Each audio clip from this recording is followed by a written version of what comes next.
We are livestock people. When you look at the budgets of all our pastoralist counties, chairman of PPG, you'll find a maximum of 5% being allocated to livestock ministry. So misplaced priorities there. So overall, in my view, it has made a difference, but I think there are challenges and the responsibility lies with all of us. The question of leadership. As members of parliament, senators, governors, I think our relationship does contribute to some of the challenges that we have mentioned. The public itself in our regions do not hold leaders accountable like in other regions.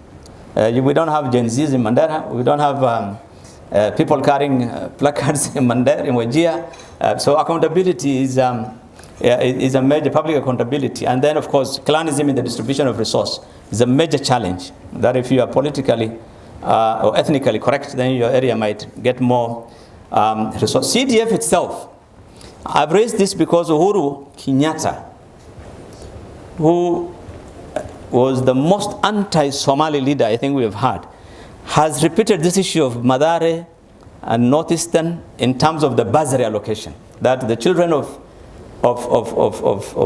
Madare are getting only 1,000, 2,000, 3,000 shillings. In Northeastern, they get 100,000 per child because our population is zero, and we are getting more money under the CDF. When I compare, look at the 2018, 2019, 2020.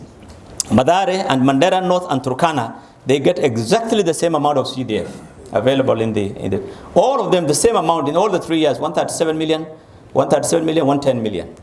And when you look at the poverty indices, you'll find Madare, the people who have been under KEBS, under the Kenya Bureau of Statistics, only 17 people are living below poverty. Mandera is North is 77, Turkana is 79.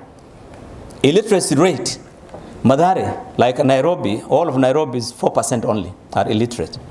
But look at Mandera North and Turkana, 72 and 68. And the amount of bursary is the same. That has been allocated by these three constituencies, more or less.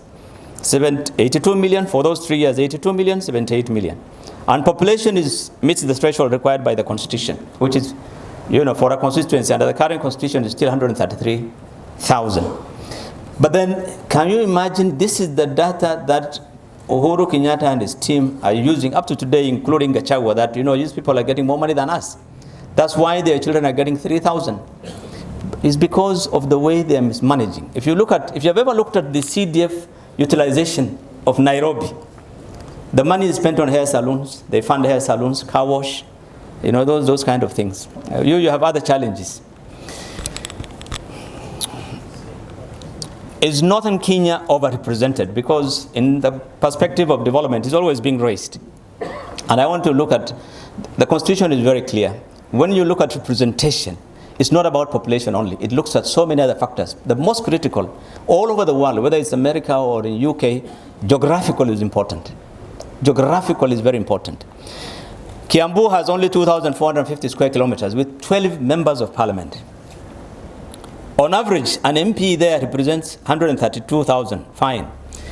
But he only operates in about 200 square kilometers. That is his entire constituency is 200 square kilometers. That is 10 kilometers by 20. 10 kilometers is Garissa Bridge to Modika. That is 10 kilometers. Actually 11. And 20 kilometers is from CBD to Sokimau. You know Nairobi. So somebody's constituency is just that small. And he has the same number of people, 100,000 people, 71,000 registered voters. But look at Wajir South, I've taken as an example, 21,000 square kilometers. It's more than 100 times the population at the area of that Gatundu. And it has 117,000 people. It has more people than actually that constituency in Kiambu. And it has 63,000 registered, and it has one member of parliament. So in terms of injustice, even if you ignore infrastructural development, you don't have roads in Wajir South. This one everywhere is a tarmac. If you ignore even all those others, you will clearly see that the people in this area are the ones who suffer more injustice than the people in Kiambu. Yet they are the ones who are speaking loudest that they are, we are getting more representation. And I want